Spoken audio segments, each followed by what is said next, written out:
కాంగ్రెస్ ప్రభుత్వం అధికారంలోకి వచ్చాక ఒక్క అభివృద్ధి పని చేయలేదని మాజీ మంత్రి హరీష్ రావు ఆరోపించారు. మెదక్ జిల్లా సదాశివపేటలో మున్సిపల్ ఎన్నికల ప్రచారంలో హరీష్ రావు పాల్గొన్నారు. బీఆర్ఎస్ పార్టీ అభ్యర్థిని గెలిపించాలని కోరారు. అసెంబ్లీ ఎన్నికల్లో ప్రజలకు ఇచ్చిన హామీలను కాంగ్రెస్ ప్రభుత్వం అటకెట్టించిందని విమర్శించారు. బీఆర్ఎస్ హయాంలోనే రాష్ట్రం అభివృద్ధి చెందిందన్న హరీష్ అది జీర్ణించుకోలేక కేసీఆర్ తీసుకొచ్చిన పథకాలను రేవంత్ రెడ్డి ఆపేశారని మండిపడ్డారు. మోసం చేసిన కాంగ్రెస్ ప్రభుత్వానికి ఓట్లతో బుద్ధి చెప్పాలన్నారు.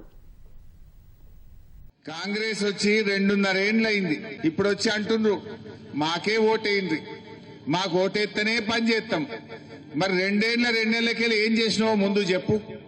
చేసిన పని గా బస్సు తప్ప అంత తుస్సే. బస్సు సంగతి కూడా తెలుసు మనకు. భార్యకు ఫ్రీ, భర్తకు డబుల్ టికెట్. ఎలక్షన్లు వస్తే ఏ పార్టీ అయినా గీ మంచి పని చేసినాం మాకు ఓట్లేయండి, లేదు ముంగటికి గీ పని చేస్తాం మాకు ఓట్లేయండి అని అడగాలి. కానీ రేవంత్ రెడ్డి ఏం చెప్తుండు? చేసిందేం లేదు, విషయం లేదు కనుక అంత విషం చిమ్ముతున్నాడు. మహిళల కోసం ఏం చెప్పిండ్రు? ఆనాడు కేసీఆర్ గారు ఉంటే సదాశివపేటలో 50 పడకల ఆసుపత్రి కట్టినాం, సంగారెడ్డిలో మంచి ఆసుపత్రి కట్టినాం. బిడ్డ కాన్పుకు పోతే కేసీఆర్ కిట్ ఇచ్చి 13,000 ఇచ్చి కడుపు నిండి అన్నం పెట్టి తల్లిని పిల్లని ఇంటి దగ్గర దించిపోయినాం.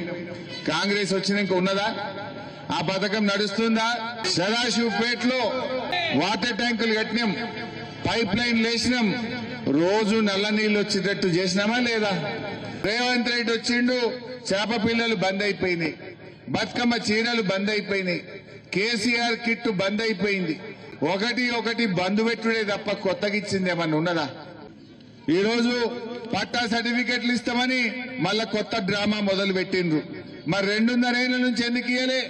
2.5 ఏళ్ల నుంచి మిమ్మల్ని ఎవరు ఆపిండ్రు? ఇదంతా కూడా డ్రామా. గతంలో ఆ భూమి ఆయనకు పైసలే ఇవ్వకుండా కాగితాలు వంచి అప్పుడు ఓట్ల ముంగట మోసం చేసిండ్రు.